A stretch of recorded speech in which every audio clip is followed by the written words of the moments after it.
Welcome to the Rowdy.com Big 3 NASCAR video explaining why Buzz Cutler's weird. I'm Buck Beaver, he's Bassmaster. Well, go ahead, explain. I have no idea. It's beyond reproach. Well, I'm wearing the shell hat because I sat on the 29 pit box yesterday at Dover, and I wanted to thank those guys from Shell Pennzoil and Richard Childress Racing and the 29 team. Happy that I could help them get to that top 10 finish that they needed. And here's the first question. No. You don't decide the first question. I got a question. No.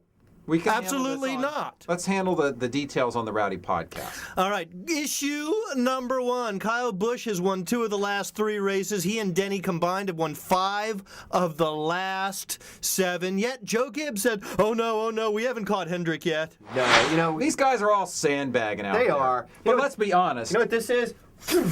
That's Joe Gibbs Racing going by Rick Hendrick. It was interesting to me if you watched that race because Jimmie Johnson was the dominant race car. So on the one hand, well, Hendrick looked pretty good. But then look at their other 3 cars. Jeff Gordon, he wasn't that great. Mark Martin, he wasn't that great. Dale Jr., no. I don't want to get into it because it kind of bums me out. Well, it's going to be issue number 3, so we're going to get into it. So Denny Hamlin, on the other hand, at a track which has not been good for him recently, was pretty darn solid. Joey Logano was pretty solid. So at least at Dover, maybe that played out a little bit, although I think if Jimmie had gotten out of the pits okay, it certainly would have been pretty interesting there at the end. That was Jimmie's race to win. Well, let's talk about Jimmie as issue number 2 because you're not used to seeing Jimmie make such mistakes late in a race. Well, you know what? Finally, the luck bank has turned upside down on him. I mean, he's been so fortunate and gotten so many breaks to capture so many wins. He's getting a little bit of the converse, and it's. We always talk about precision in the pits. It's surprising that he made the mistake, but it happens. It does happen. I think anyone can make one of these mistakes. Kyle Busch wondered after the race, hey, did I kind of psych him out because the battle off pit road was so important? I would doubt that myself. I would doubt that. Jimmie was pretty surprised that he was caught speeding. But I think you're right. Sometimes these things do flip around a little bit. If you're Jimmie Johnson, I think you have to take the attitude that Jeff Gordon has had, which is, no, we didn't win this race, but damn, we were fast. Right, and they were fast. And they were fast. Now, Kyle made some gains, held Jimmie off on the run before that final pit stop for a while. So it would have been interesting to see what would have happened had they both come out 1-2. Would have been fun. And been interesting to watch the last 36, 37 laps there.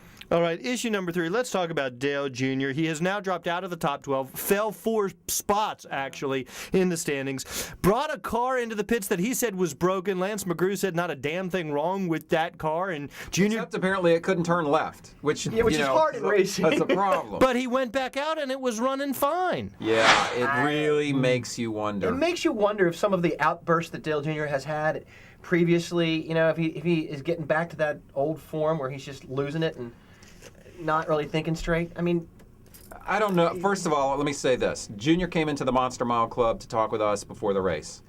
The dude was not in a good, happy place, He just wasn't. He wasn't happy, I don't think, with his race car heading into this race. Now, Jeff Gordon came in, was in a pretty buoyant mood, and I said, well, how's your car for today? And he said, well, it's been pretty bad this whole weekend, but he was pretty upbeat about it. Junior just seemed really discouraged. That's how he seemed to me. And then he gets out there on the racetrack, and he obviously seemed discouraged on the racetrack with his race car. I think it's fair to wonder about the bigger picture with this driver and this team and this crew chief. How are they getting along? How are they communicating? It just doesn't feel like they're on the same page right now. Junior just seems to me to get so frustrated so often and let it really take over his head. Well, and the thing about his frustration, unlike Kyle Busch's frustration, which is explosive, Dale Jr. gets despondent. Yes, he gets moped when he gets frustrated. I think the cat is bummed out right now. I care. Okay, that has been your Rowdy.com Big 3 for today. For Buck Fever, I'm Bassmasters. Thank you again, Shell Pennzoil and Kevin Harvick and Elena Harvick. I saw her tweeting away out there on the pit box. Gil Martin was on our podcast last week. So the 29 team, Richard Childress Racing, we'll have some things to say about them on our podcast today. Until then, we'll see you next time. Rowdy.com. Say it like it is. Say what like it is? Rowdy.com.